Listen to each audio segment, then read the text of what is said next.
การสิใคร่ครวญพิจารณาธรรมใดต้องอาศัยการทรงจำการทรงจำสิเกิดขึ้นได้ก็ต้องอาศัยการได้ยินได้ฟังซะก่อนที่พระพุทธองค์เพิ่นว่าทรงจำได้คล่องปากขึ้นใจแต่ขึ้นใจแล้วก็ต้องเอาไปแทงตลอดด้วยดีด้วยความเห็นเหมือนที่ภาษาลิบุตรเพิ่นว่าธรรมะนี้เป็นธรรมะที่เราเคยได้ยินได้ฟังมาแต่ก่อนบัดนี้เราถูกต้องธรรมะนี้ด้วยกายแล้วก็แทงตลอดด้วยปัญญาเฮ็ดจังใดเฮาสิสัมผัสมันได้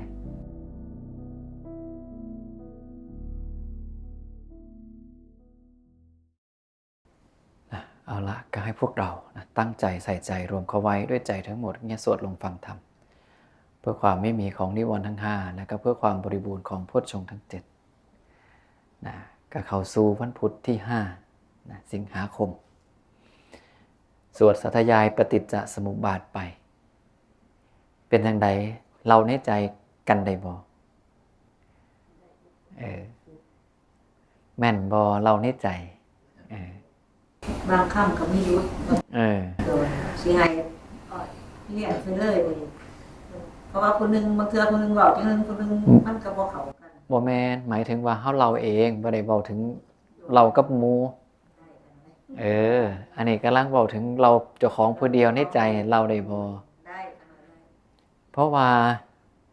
อย่าลืมเด้อเวลาเฮาเจ็บไข้ได้ป่วยอาจจะมีบางโอกาสที่เขาเอาท่อใส่ปากเฮาเพื่อซอยหายใจแล้วเฮาปากบ่ได้คันเฮาบ่สามารถสวดหรือสาธยายพระสูตรในใจได้ถามว่าสิเอาอีหยังเป็นเครื่องอยู่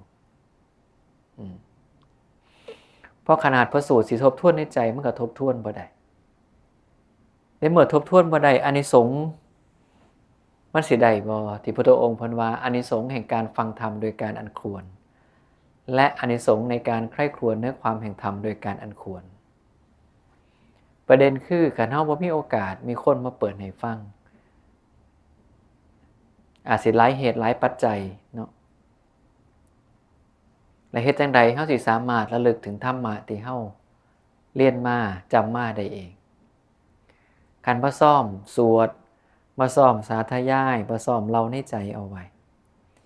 เมื่อถึงเวลาขับขันมาไผสิซอยเฮาจังที่เคยเว้าสู่ฟังนะผู้นึงก็จมน้ำตายอีกผู้นึงก็ถูกรถเหยียบอีกผู้นึงก็ถูกท่อซุบค่าปากเอาไว้เพื่อซอยการหายใจเนี่ยโอกาสแบบนี้ถามว่าคันบ่อาศัยความหูบ่อาศัยความทรงจำที่เจ้าของมีในธรรมะแล้วไผสิซอยได้จมน้ำก็จนกว่าหมู่สินึกได้นะว่าบ่ได้ดำน้ำเด้นี่อันนี้มันจมน้ำแท้ๆนี่มันก็เอาบ่อยู่เอาบ่ทันอีกผู้นึงถูกรถเหยียบนะกลัวสิประสานแจ้งญาติแจ้งหยังกลัวสิญาติมามันเลยสิทันนะ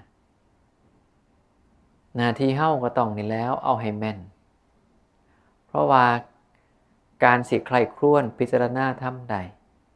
ต้องอาศัยการทรงจำการทรงจำสิเกิดขึ้นได้ก็ต้องอาศัยการได้ยินได้ฟังซะก่อนตอนนี้พวกเฮาทุกคนเป็นผู้ได้ยินได้ฟังแล้วหน้าที่ต่อไปคือจำให้มันได้และจำให้แม่นในบางพระสูตรที่เป็นประโยชน์จำได้แม่นแล้วก็ต้องเล่าได้นำที่พระพุทธองค์เพิ่นว่าทรงจำได้คล่องปากขึ้นใจขึ้นใจหลายอย่างแต่ขึ้นใจแล้วก็ต้องเอาไปแทงตลอดด้วยดีด้วยความเห็นคือเอาไปให้หูเห็นโดยปัญญานั่นล่ะบ่แม่นว่าฟังแล้วก็คิดเอาว่ามันเป็นจังซั่นเหมือนที่ภาษาลิบุตรเพิ่นว่าธรรมะนี้เป็นธรรมะที่เราเคยได้ยินได้ฟังมาแต่ก่อนบัดนี้เราถูกต้องธรรมะนี้ด้วยกายแล้วก็แทงตลอดด้วยปัญญาเฮ็ดจังใดเฮาสิสัมผัสมันได้เหมือนสัทธานุสารีธรรมานุสารีแล้วก็โสดาบัน สัทธานุสาลีเป็นจังไดมีความเชื่อนะน้อมจิตไปว่าตาไม่เที่ยงมีความแปรปรวนเปลี่ยนเป็นอย่างอื่น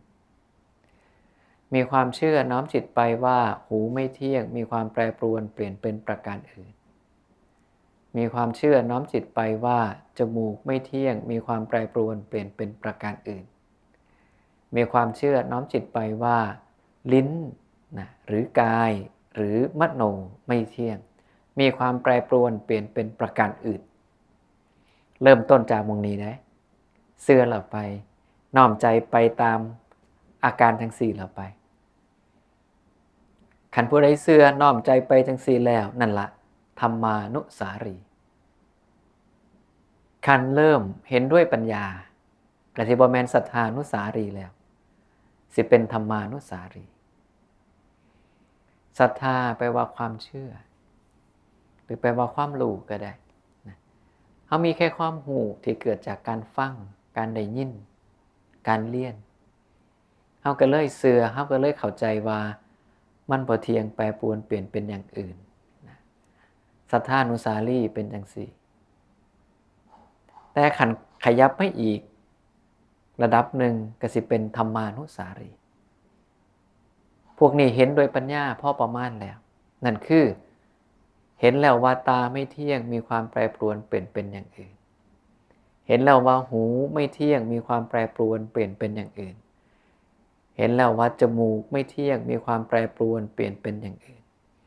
เห็นแล้วว่าลิ้นหรือกายหรือใจไม่เที่ยงมีความแปรปรวนเปลี่ยนเป็นอย่างอื่นธรรมเหล่านี้ทนเพ่งด้วยปัญญาพอประมาณแก่บุคคลใดบุคคลนั้นชื่อว่าธรรมานุสารีตอนนี้เขาอยู่ฟังใดเขาอยู่ศรัทธาคือเสืออย่างเดียว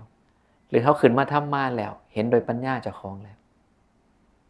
ซึ่งถ้าเห็นโดยปัญญาเจ้าของแล้วความเสือที่เกิดขึ้นบ่ได้เสือเพราะเขาฟังจากผู้อื่นเสือเพราะว่าเขาเห็นโดยตัวเองสัมผัสโดยตัวเองคือภาษาลีบุตรเพิ่นว่าก่อนหน้านี้เป็นธรรมะที่เขาเคยฟังมาตอนนี้เขาได้สัมผัสแล้วกับตัวเจ้าของขยับขึ้นไม่อีกก็คือโสดาบันบุคคลใดย่อมรู้ย่อมเห็นซึ่งธรรมเหล่านี้ด้วยอาการอย่างนี้นั่นแหละคือโสดาบันโสดาบันเพิ่นเห็นจนเพิ่นเข้าใจแน่นอนแล้วจนเบิดความสงสัยจนบ่มีความสงสัยอีกแล้วว่ามันเป็นจังซี่อีหลีเข้าใจสภาพธรรมตามความเป็นไปของธรรมเช่นจำเรื่องพระอัญญาโกฏัญญะที่ได้ดวงตาเห็นธรรมหลังจากพระพุทธเจ้าแสดงธรรมจักรกับปวัตตนสูตรได้บ่ลักษณะของเพิ่นคือสิ่งใดสิ่งหนึ่งมีความเกิดขึ้นเป็นธรรมดาสิ่งนั้นทั้งหมดก็ย่อมมีความดับไปเป็นธรรมดาเพิ่นเห็นโดยปัญญาจังสี่แล้วเข้าใจทั้งเบิดเลยได้อันใดก็ตามเกิดขึ้นอันนั้นทั้งเบิดย่อมดับการที่เฮามาศึกษาเล่าเรียนและมาเพ่งด้วยปัญญาอย่างถูกต้องก็เพื่อหยัง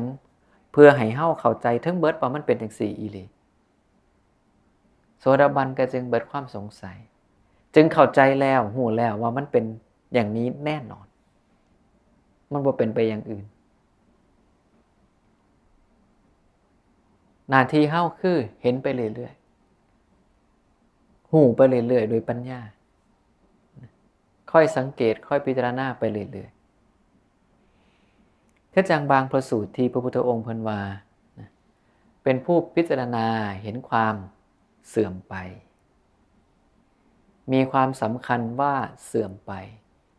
ตระหนักชัดว่าเสื่อมไปน้อมไปด้วยใจอย่างลงด้วยปัญญาติดต่อสม่ำเสมอไม่ขาดสายแค่เห็นความเสื่อมซื่อๆแต่ว่าเห็นอย่างติดต่อบ่ขาดสายและใจเฮาก็น้อมไปจังสันอีหลีสามารถสิ้นอาสวะได้ในปัจจุบันบรรลุนิพพานในปัจจุบันได้เลยหรือพิจารณาเห็นว่าไม่เที่ยงตระหนักชัดว่าไม่เที่ยงมีความสำคัญว่าไม่เที่ยงน้อมไปด้วยใจอย่างลงด้วยปัญญาติดต่อสม่ำเสมอไม่ขาดสาย ด้วยการกระทำอย่างนี้สามารถทำให้สิ้นอาสวะได้ในปัจจุบันเป็นผู้พิจารณาเห็นความดับมีความสำคัญว่าดับ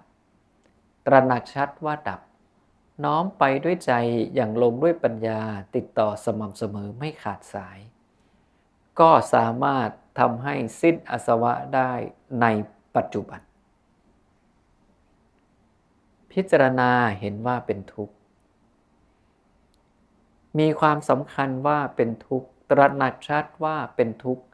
น้อมไปด้วยใจอย่างลงด้วยปัญญาติดต่อสม่ำเสมอไม่ขาดสายสร้างเหตุจังซี่ปฏิบัติจังซี่หูเห็นจังซี่ก็สามารถสิ้นอาสวะได้ในปัจจุบันโดยเฉพาะคำว่าทุกข์มี3ความหมายมีอย่างแน่ทุกข์เพราะทนได้ยากทุกข์เพราะเป็นของปรุงแต่งทุกข์เพราะแปรปรวนเปลี่ยนเป็นอย่างอื่นเขาเห็นว่าเป็นทุกข์คือเห็นไร้ลักษณะแบบนี้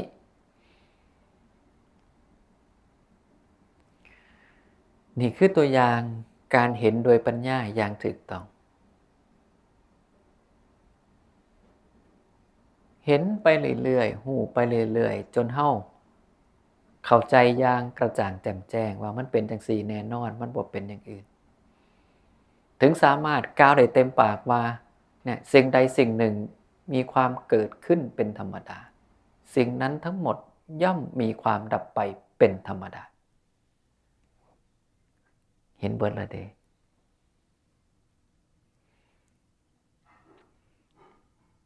คล้ายๆคนมีความเชี่ยวชาญในบางเรื่องก็สิฮู้ว่าคันอยากได้อันนี้นะต้อง1 2 3 4ตามนี้แล้วก็ได้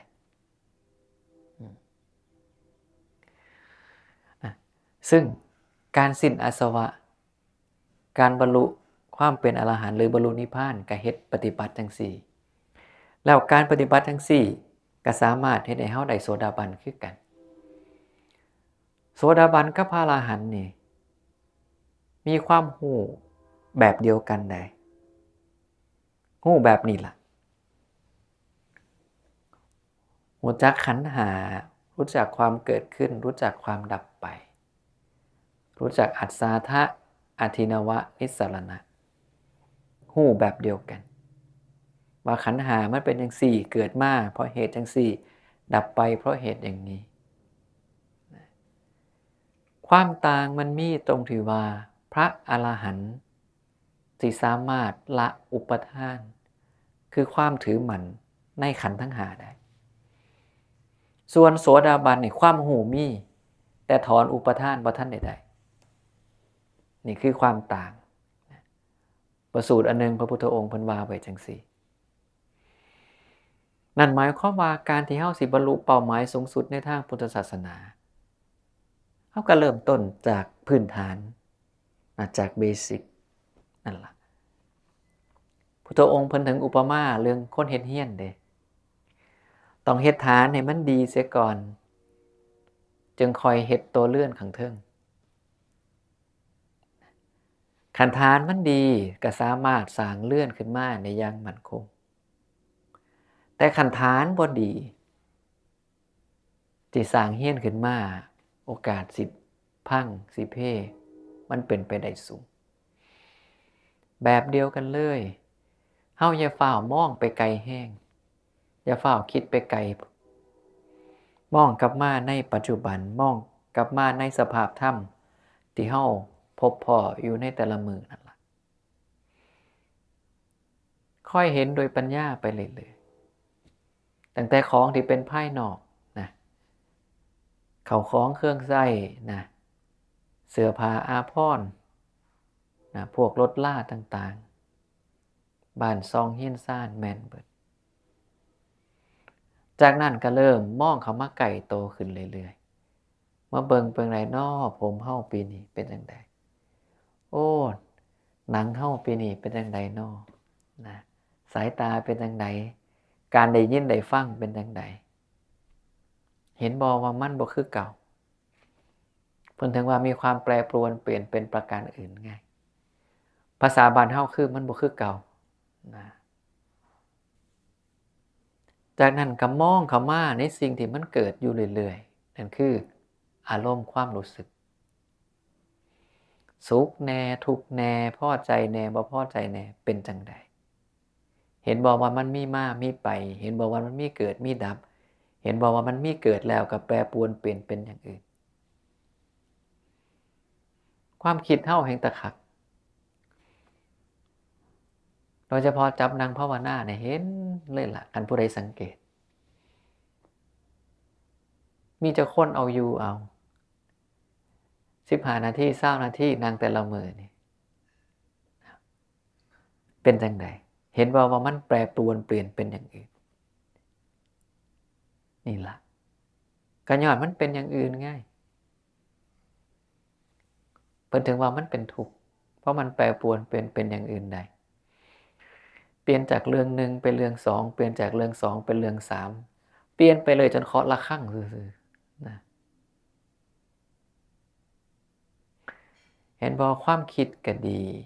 อารมณ์หรือความรู้สึกเฮาก็ดีก็เปลี่ยนไปเปลี่ยนมา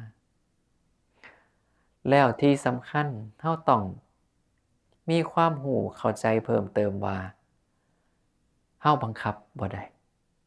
สั่งมันบ่ได้เต็มที่ได้เอาสั่งความคิดได้ตลอดดอกบ่สั่งร่างกายนี่ได้ตลอดดอกบ่มันแปรเปลี่ยนเป็นไปตามสภาพแปรเปลี่ยนไปตามเหตุที่มีก่อนหน้านี้อารมณ์เฮาคือกันความรู้สึกเฮาคือกันมันแปรเปลี่ยนไปตามเหตุได้พุทธองค์พูดถึงว่าเพราะอาศัยผัสสะอันเป็นที่ตั้งแห่งสุขเวทนาจึงเกิดขึ้นเพราะอาศัยผัสสะอันเป็นที่ตั้งแห่งทุกขเวทนาจึงเกิดขึ้นเพราะอาศัยผัสสะอันเป็นที่ตั้งแห่งอทุกขมสุขเวทนาจึงเกิดขึ้นและเพราะความดับแห่งผัสสะนั่นแหละเวทนาใดที่อาศัยผัสสะนั้นเวทนาเหล่านั้นก็ย่อมดับย่อมสงบระงับไปถูกบ่สุขหรือทุกข์ที่มันเกิดขึ้นเป็นพอเฮาไปพอผัสสะบางอย่างใดมันถึงเกิดเฮาบ่เป็นผู้สร้างสุขทุกข์ได้สุขทุกข์บ่ได้เกิดขึ้นเพราะเฮาได้แต่เกิดขึ้นเพราะเหตุปัจจัยนั่นคือผัสสะความคิดเฮาคือกันมันมีที่มาที่ไปได้บ่แม่นอยู่ดีๆก็คิดส่วนหนึ่งคือเฮามีความฝังใจหรือมีอนุสัยในบางเรื่องจึงเป็นเหตุให้เฮาคิดเรื่องนั้นบ่เศร้า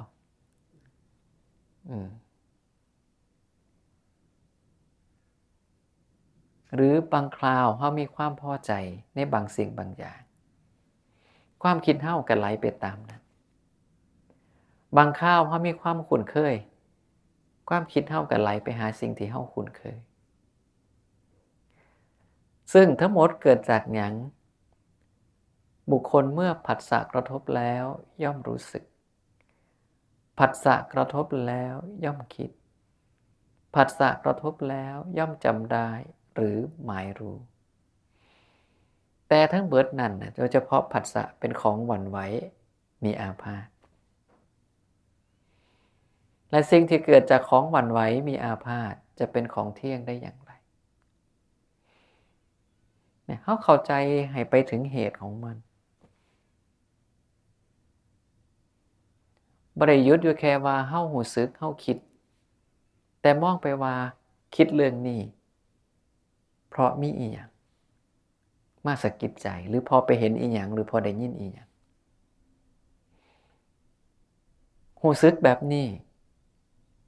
พอไปพ้ออีหยังพอไปเจอกับอีหยังหรือได้ยินได้ฟังอีหยังเห็นบ่ว่าสิเป็นความรู้สึกบ่ว่าสิเป็นความคิดบ่ว่าสิเป็นสิ่งที่เฮาไปหมายรู้หรือจำได้มันมีเหตุเกิดกันทั้งสิ้นมันบ่ได้ลอยมาเด้ มันมีที่มาที่ไปอย่างที่บอกบางเรื่องเป็นสิ่งที่เฮามีอนุสัยเฮาฝังใจในสิ่งนั้นเฮาคุ้นเคยหรือเคยชินกับสิ่งนั้นบางคราวกับผ่านการได้เห็นการได้ฟังมานะหรือลังเทื่อนี่มีเวียกบ่เฮ็ดบ่ทันได้แล้วนี่จับนั่งภาวนาก็คิดไปแล้วสิจังไดต่อน้อไปซื้ออีหยังเพิ่มน้อหั่นแหละนี่ง่ายมันมีที่มาที่ไปทั้งสิ้นต้องอาศัยการฝึกฝนนะอาศัยการฝึกสติสัมปชัญญะแล้วเฮาก็สิทันความคิดทันความรู้สึกแล้วเฮาก็สิทันเห็นว่าโอ้นี่เด้เพราะอันนี้เกิดมาแล้วอันนี้เลยเกิดตามมาโอ้คันเฮาจัดการไอ้นี้ได้ไอ้สิ่งที่เฮาต้องการสิเฮ็ดให้มันหายไปมันก็หายไปอีหลีนี่แหละสาธยายปฏิจจสมุปบาทแล้วลองเบิ่งว่าสิเอามาใส่จังใดให้มันเกิดประโยชน์บ่จำเป็นต้องเอามาครบตั้งแต่อวิชชาก็ได้เลือกมาบางส่วนที่รู้สึกว่าสะดวกต่อการเข้าไปเห็นของเฮาโดยเฉพาะเรื่องผัสสะเวทนาอันนี้เห็นง่ายหรือเรื่องสลายตนะผัสสะเวทนาอันนี้ก็พอสังเกตได้เรื่อยๆถึงบอกว่าพอเฮาสังเกตปุ๊บเฮาจะเห็นว่าอ๋อพอไปเห็นอ๋อพอไปได้ยินเลย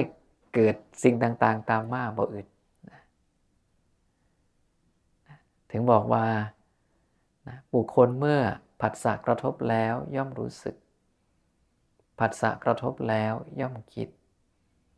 ผัสสะกระทบแล้วย่อมจำได้หมายรู้ให้เราเกิดจากผัสสะกันหน้าที่เฮาคือจัดการผัสสะให้ดีที่จัดการจังไดก็อาศัยอินทรีย์ภาวนาชั้นเลิศเด้อเพราะตาดีจังไดก็เห็นหูดีจังใดก็ได้ยินนะต้องอาศัยอินทรีย์ภาวนาชั้นเลิศบอกอาศัยการสำรวมอินทรีย์บอกอาศัยสักแต่ว่าเห็นสักแต่ว่าได้ยินสักแต่ว่ารู้สึกสักแต่ว่ารู้แจ้งบอกวนเวียนอยู่3วิธีนี้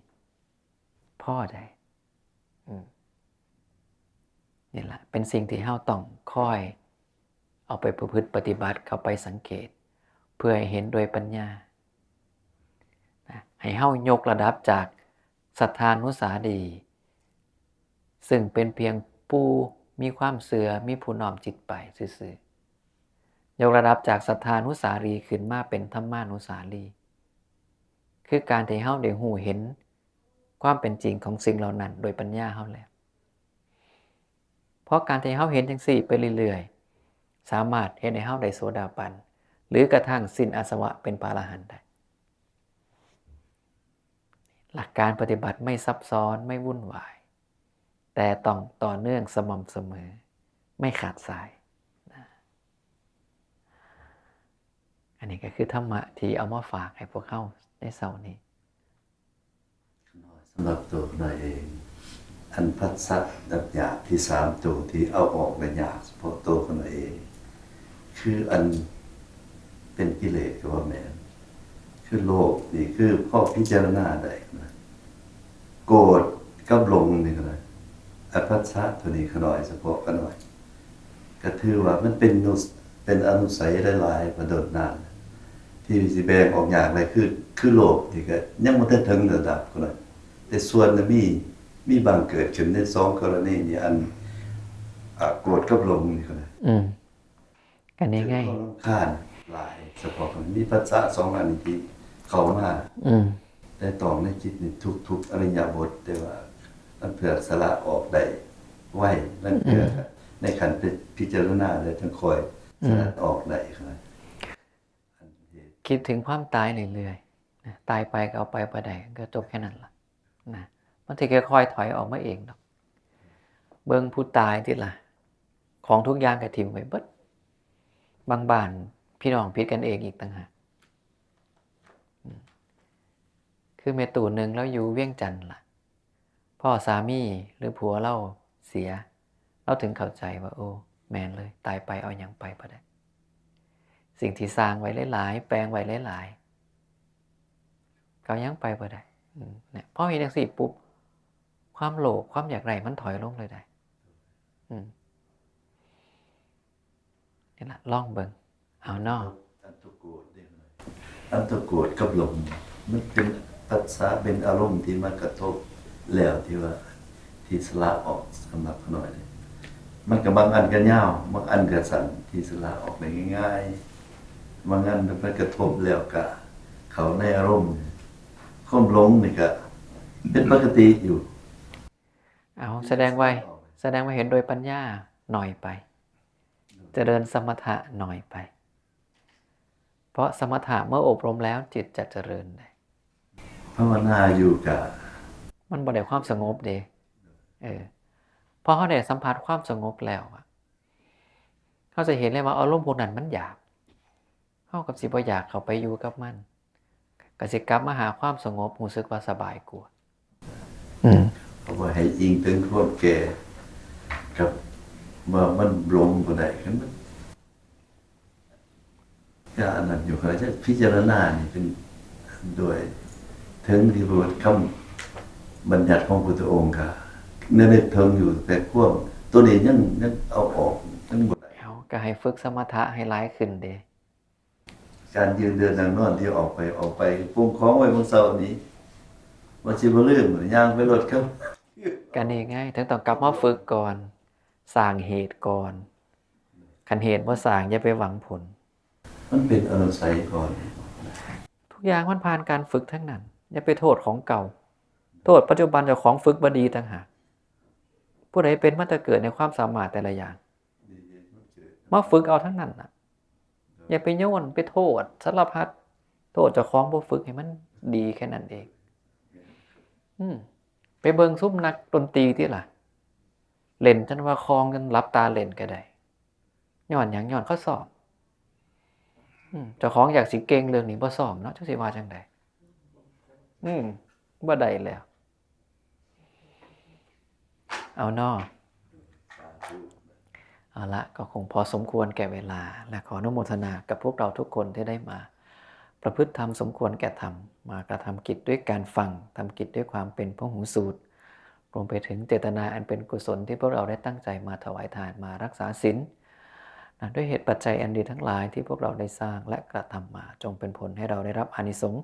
ตามที่พระผู้มีพระภาคตรัสเอาไว้ทุกประการไม่ว่าจะเป็นผู้มีความสุขความเจริญก้าวหน้าในหน้าที่การงานมีความสุขความเจริญก้าวหน้าในชีวิตทางโลกมีความสุขความเจริญก้าวหน้าในทางธรรมเป็นผู้ไปทางเจริญไม่ไปทางเสื่อมถึงความเจริญอย่างเดียวไม่ถึงความเสื่อมที่สุดก็ขอให้ได้ดวงตาเห็นธรรมสำเร็จผลยังนิพพานพ้นทุกข์ในอนาคตการอันใกล้โดยทั่วหน้ากันทุกคนทุกท่านเถิดนะโมตัสสะภะคะวะโตอะระหะโตสัมมาสัมพุทธัสสะนะโมตัสสะภะคะวะโตอะระหะโตสัมมาสัมพุทธัสสะนะโมตัสสะภะคะวะโตอะระหะโตสัมมาสัมพุทธัสสะพวกข้าพเจ้าทั้งหลายขอน้อมถวายภัตตาหารและของบริวารเหล่านี้แด่พระภิกษุสงฆ์ขอพระภิกษุส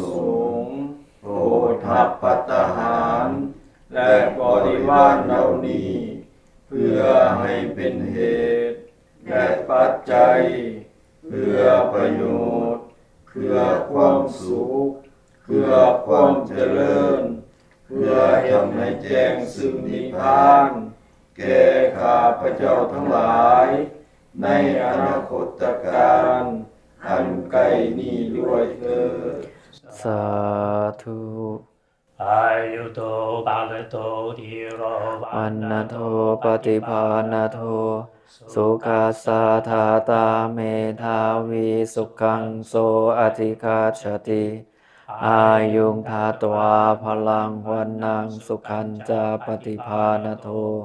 ทีคายุยัสสวาโหติยะถายะทุปปัจจติติตาเลตตันทิสัพพัญญาวตัญญูวิตามัจจารา กาเลนะทินังอริเยสุอุชุปุเตสุตาทิสุวิปัสสนามนาตัสสาวิปุลาโหติทาคีนาเยตถาอนุโมทันติเวยาวัจจังการุนติวานาเตนาทาคีนาโอนาเตปิปุญญสสภาคีโนตัสมาทะเทอปติวานจิตโตยัตถาทินังมหาภลังปุญญานิปรโลกัสมิงปฏิจจาโหนติปานินันติ